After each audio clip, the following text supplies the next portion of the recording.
A towering quadruple murder suspect shuffled into jail, captured after a 36-hour manhunt that terrorized a community. Police say he was found with a backpack and a semi-automatic handgun. Do you have any question about your charges or your bond? No, I don't. Let's take an absurdly frustrating journey through the despicable amount of that thing that people say doesn't exist. Oh, that white privilege thing that led up to and then followed after the horrific Waffle House shooting. You know the shooting, right? The one that the current president has yet to acknowledge. Not the shooting, nor the victims, or even the outstanding act of bravery of James Shaw Jr., who, while unarmed, disarmed the shooter before he fled. I wonder why. So let's start from before this person committed this heinous act and review his shopping list of past incidents that, if committed by a person of colour, I'm pretty sure they'd either be shot or already behind bars before a single cop could say, "Feared for my life." The list begins in Tazewell County, Illinois, where he demonstrated a troubling pattern involving guns and what one police report described as delusional behaviour. The report states, literally from law enforcement, that he is hostile towards police and does not recognise police authority. Travis also possesses several firearms. This was in 2016. Now, can you imagine if a police department had that information on a black suspect who then did any of the following? Stole a BMW and led police on a car chase, came out from his apartment wearing a pink dress yelling at people holding a rifle, went to a public pool and exposed himself, approached the White House threatening a Secret Service agent claiming he wanted to talk with the president, that he was a sovereign citizen. And then, just last week, of course, it was reported by a member of the community where Travis Reinking lived that he streamed racist abuse at people in a local supermarket.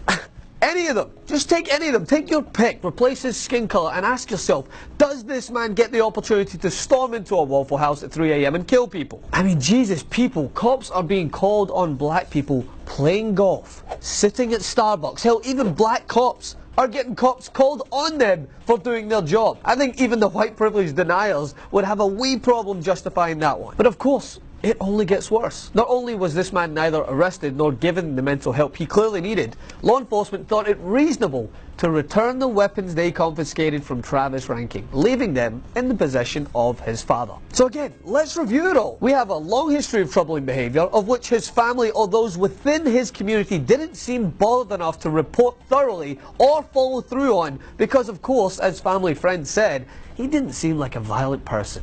Oh really? Did he not, mate? Okay, so with all that in mind, the guns are then returned to his father, who's giving a stern warning of, now don't let little Travis play with them anymore, okay? Oh my God, and the result, well, you know the result. Reinking used one of those return weapons to murder 4 innocent people at the Waffle House. And now, rightfully so, his father could potentially face charges for transferring weapons to a person knowingly prohibited from possessing them. Really? What about accessory to murder? But I hope you save room for the white privilege dessert. And that's how the authorities handled the shooter after he committed this heinous act. And I'm not just talking about him being taken alive and well. By now, that's just a given for a white perpetrator. Now, we've reached record privilege. According to jail records available online, Reinking was arrested and held initially in Nashville on a bond of $500,000 for each 4 murder charges.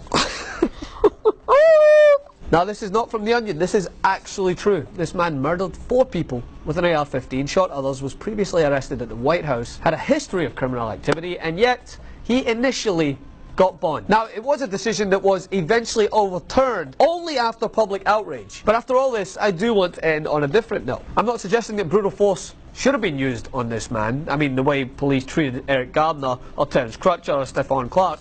I've continuously vowed that I would rather police don't use brutal force, but I'm simply asking, time and time again, why white mass shooters are treated with kid gloves while unarmed black men who have committed no crime are shot on the spot. Why are troublesome white men allowed to float around society free from relative scrutiny, while black men waiting at Starbucks are arrested? And here's the horrid truth. If every day black people in this country were treated as well as the worst white criminals by police, they would be better off. Think about that for a second. Follow me on Instagram at Francis M. Maxwell, on Twitter also at Francis M. Maxwell. Like and share this video.